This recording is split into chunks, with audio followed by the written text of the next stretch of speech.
First player we have up is defensive lineman TJ Jackson. Questions for TJ, Greg? This is TJ. I mean, turmoil the last week since Coach Brown was let go. How the players handled that? We basically stayed together because, you know, it's all about a brotherhood when it comes to football. It's all about camaraderie. So I say we all stayed together with that. We stayed glued together because, you know, it is a brotherhood. So we really ain't take the Coach Brown leaving as, you know, like, all right, we got to split up now. So we kind of came closer together because of it. Difficult though, personally. I mean, Nah. just to, It's all a business end of the day. So we can't have our relationships in that business mindset as well as the whole organization of college football. So the relationships you have with your teammates, you want to keep that as personal as you can and not put that into the business side of college football. Did the performance at Lubbock have any bearing on guys saying, "Hey, we want one more crack at this. We don't want to go out like that"? Yeah, it kind of left a salted taste in our mouth. We most definitely didn't like it. So knowing that we had another chance to make things right, it fired us up a lot. sometimes guys, seniors especially, will opt out of bowl games. Ever crossed your mind, and why did you ultimately decide, yeah, I want to play in this one? It never crossed my mind at all. I knew from the start, from when I got here, I wasn't going to be one of those guys to opt out of a bowl game because of what my predictions for next year. I don't have a solidified draft round spot, so I know I have to take every chance that I can to go out there and perform and show what I can do on every level of football. Along those lines, when you transfer nowadays, there is the on-field component where you play in a major conference and you show some things off. I'm just curious if you could reflect on how that changed things, but also there's money involved too. That, you know, if it wasn't there for college players before too, that probably could be life-changing for all I know. What has that been like, just as part of the experience for you? Can you repeat that first part? Yeah, just the on-the-field part, and then just being a transfer who just, you know, gets the NIL and plays very well on the other end of it too. Just how much of a life-changing kind of experience has that combination been for you? It's kind of been helpful a lot because, as y'all know, I have my kid.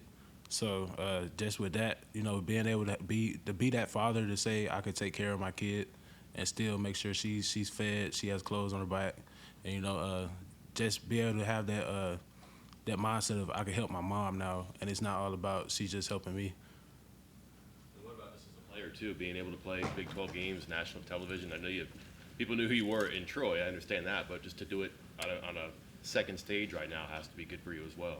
I really don't look that much into it because, you know, it's really like I want to make sure I'm doing what I have to do on the field and off the field for my family. So, like, the notoriety that comes with being a good football player, I really don't try to be like, oh, I'm this guy, I'm that guy. Because, you know, most of the guys joke around with me a lot. They be like, oh, I'm the franchise now. And I be like, nah, that's not me. And I try to give the title to, you know, guys like Sean Martin or Fatoma Mobile or even Eddie that's been here and that's been into the culture and that's really like really bleed West Virginia. I bleed West Virginia as much as I can, but I only been here a year. So I try to give that title to, you know, guys who's actually been here. Have you been here a full year? In January 10th. So not really a full year yeah, yet, right? but a lot has happened though Yeah. in that time. Can you kind of encapsulate that? What, you know, you've gone from one place to another. You're wearing a different logo. You're playing for a different fan base. Just talk about all that's happened in 11 months. I mean, it's been awesome since I've been here. It's really been a cool experience. I never been from Alabama. I only really see snow like once every five years, and I've seen it about 5 times just last month. Yeah, so it's really been like a cool experience, you know, just coming up here, you know, experience everything, experience West Virginia, experiencing, you know, the fans, experiencing y'all, because, you know, being from Troy, we had a big fan base, but it wasn't a big fan base like West Virginia, and that's one thing I really loved about this place. Win or lose, the fans were still, giving us our praise, giving us, keep your head up, guys. You guys did great, things like that. It really helped me looking forward to coming back to play at Marlon Puskar that last game. What are you going to take from it? Those are some of the things you're going to take from this experience? Yeah, I'm going to most definitely. I might even bring my daughter back to come back and watch a couple games because I was talking to a couple of the seniors. I was like, yeah, we got to come back for like one of these games, man, because it's been like a cool experience for me. Growing up, I was like an Auburn fan, being from Alabama. That was like the closest thing I've seen to a big atmosphere or like a big scenery. And when I came here and like actually be able to play in it and not be the opposing team coming into it, it was a pretty cool experience. I mean, you banked on yourself, you moved from Troy to WVU, and I mean, you maximized it, man. I mean, is there a level of satisfaction there to say, hey, I did bet on myself. I bet on myself to come to this place and see if I could succeed at this level, and I have. How does that feel to know that you've been able to accomplish that to this point? Honestly, I try to keep myself humble because even though I've done that, there's still going to be doubts from a lot of people. And even before I got here, there were some doubts about me even being successful here. That was like a couple guys, a couple coaches telling me like, you should stay G5. Those guys at Power 4 levels really are that, and they was basically telling me that I wasn't good enough to come play at Power 4.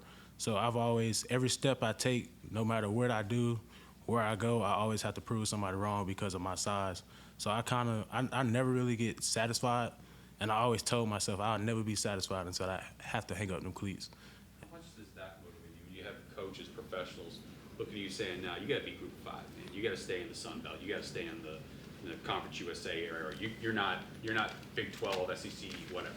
And how much did that motivate you? Oh, I'll show you. Yeah, I'll show you that I am. That most definitely motivated me a lot because once he told me, it lit a whole different fire inside of me. I was like, all right, I got to prove you wrong. Now I got to prove a whole bunch of group. Because if you think it, I know a whole bunch of other people are thinking it. So I have to prove them wrong as well.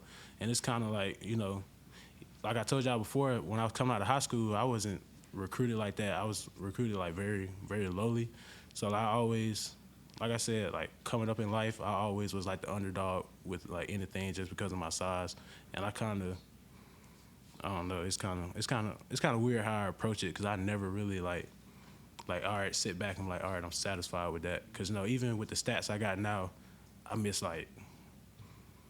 probably lead the nation in missed TFLs. I probably could have like 20 some TFLs, but I missed them. So I can never really be satisfied with what I got because that's not really what I could have.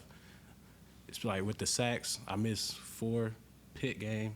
I think I missed like 2-3 Penn State game. So like I really can't be satisfied with what I got because of what I did miss.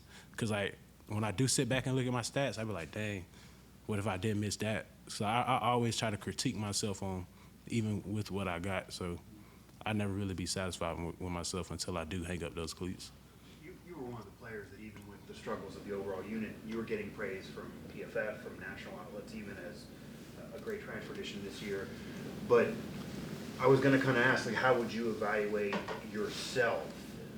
How much more do you think, yeah, there was praise there and you played well, but where were you in terms of the scale of playing at your peak to what we actually saw? I'll say honestly, like my best game that I played was Pitt, and even though a couple of games I did have a good game, but even in that Pitt game, I still could have been a whole lot better than what I was, and it's just like I don't think I'll ever reach my peak because I always feel like I could have done better in that game, or I could have done something better than what I did. Question: the person doubting you, what type of person is this? Was this a G5 coach? Was it someone at Troy? Was it a high school coach? Without giving too much away. No, you can tell me his name, his phone number, everything if you want. Yeah. Just how would you classify that person? I'll say he was here. He was here. Yeah, he was here. In this building? Yeah, like he was here the year before, like when I transferred, he left and went to that school that was recruiting me for the G5. So he was here last year. Okay. You were this person on a phone call, I guess, right? Like, hey, look at my season, those things. I've been thinking about it, but I don't want to be that guy that does that. So I've been kind of, trying to stay humble with it. So, You talked about how good an experience it was to play here, coming here and to see the fans, the guys, and that. You got a kid like Trotta who comes in and he's leaving after a year or said it's going to the portal anyway. What is the difference? Why would your experience say, damn, I wish I had another year, and him saying, I can't wait to get out? Or if he's not saying, can't wait to get out?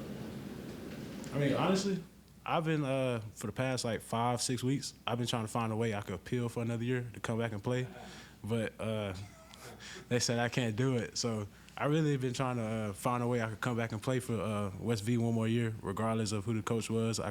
That's how much I love the culture here, and it's really, like I said at the beginning of the video, college football is a business now. You make relationships and they come and go, whether they get fired or they go to a better job. Or so it's really, I learned that being a young guy at Troy, just seeing my coaches that recruited me just leave, and I was just like, that's really the first time I was upset about like coaches leaving, because like I had to learn the business side of this and not just realize like, all right, I'm gonna have these 4 years with this guy or this full year with this guy.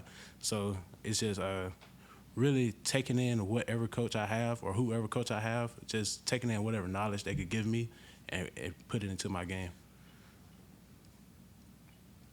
Okay, thank you very much. Thank y'all.